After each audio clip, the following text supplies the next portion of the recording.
Okay, welcome back to the next step in the process.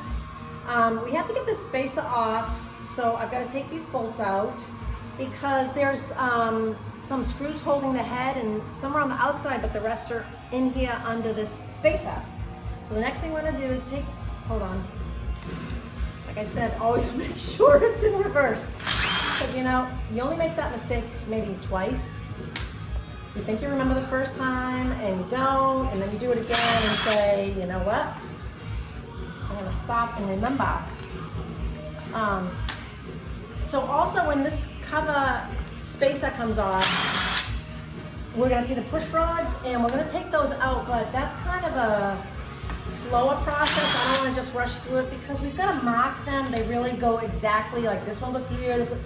So as we're taking them out, I gotta set up a place to put them